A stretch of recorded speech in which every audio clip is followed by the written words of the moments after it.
The world awoke to sorrow on Easter Monday, April 21st, 2025. Pope Francis, a beacon of humility and compassion, passed away at the age of 88. The news, though expected given his declining health, brought a wave of grief across the globe.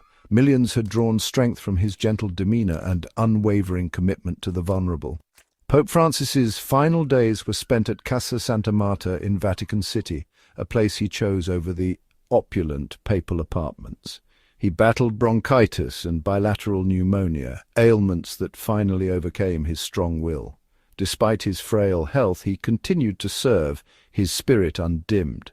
At 9:45 a.m., Cardinal Kevin Farrell, Camerlengo of the Holy Roman Church, solemnly announced the Pope's passing. The news spread like wildfire. Church bells tolled worldwide, their somber tones a universal language of mourning.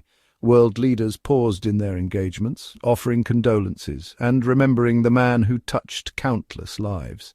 Pope Francis, born Jorge Mario Bergoglio in Buenos Aires, Argentina, had led the Catholic Church since 2013.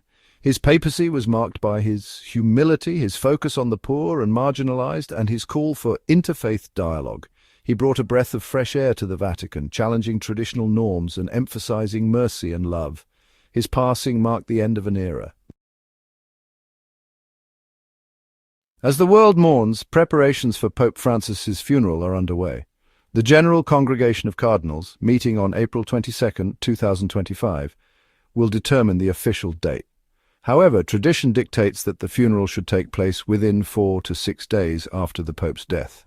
The chosen venue is St. Peter's Basilica in Rome, a fitting location to accommodate the anticipated global outpouring of grief and respect. Before the funeral, the faithful will have the opportunity to pay their last respects. Pope Francis' body will lie in state at St. Peter's Basilica, allowing mourners to file past and offer their prayers. This period of public veneration is expected to begin on April 23, 2025, giving ample time for those traveling from afar to arrive in Rome. The funeral of Pope Francis will undoubtedly be a momentous event, drawing attendees from across the globe. Cardinals, bishops, and other high-ranking clergy members will converge on Rome to participate in the solemn rituals. World leaders, dignitaries, and representatives from various faiths will also be present, paying tribute to a man who transcended religious and political boundaries.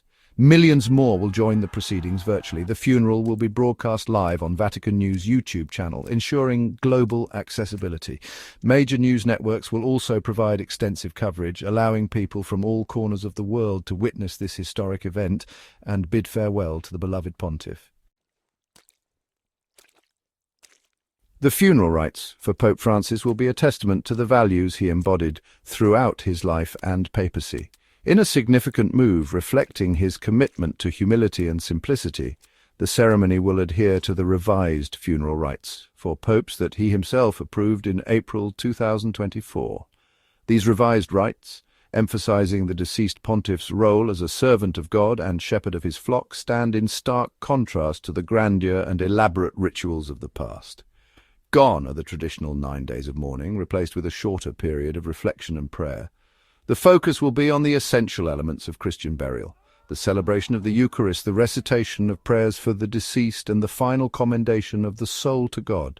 This streamlined approach reflects Pope Francis's vision of a church that is close to the people, accessible and shorn of unnecessary pomp and circumstance. The simpler funeral rites are not merely symbolic.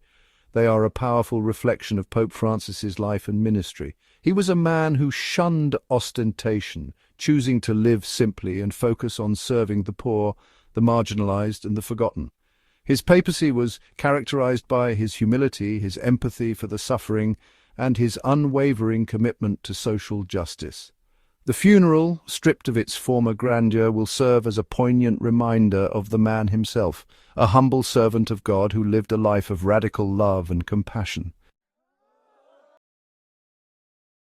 Throughout his papacy, Pope Francis battled various health challenges. He had a history of respiratory issues, a lasting consequence of having part of his lung removed in 1957. Yet he never let his physical limitations hinder his spiritual mission. His unwavering dedication to his calling, even in the face of adversity, served as an inspiration to millions worldwide. Pope Francis's legacy extends far beyond his health struggles. He will be remembered for his transformative impact on the Catholic Church and the world at large.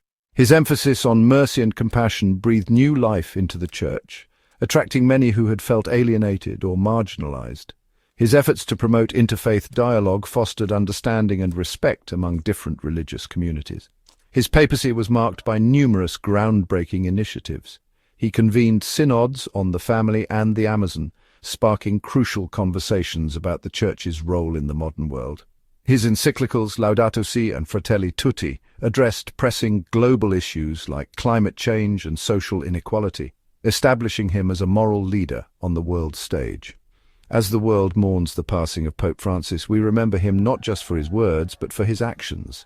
He challenged us to embrace humility, to serve the poor and marginalized, and to build bridges of understanding and compassion.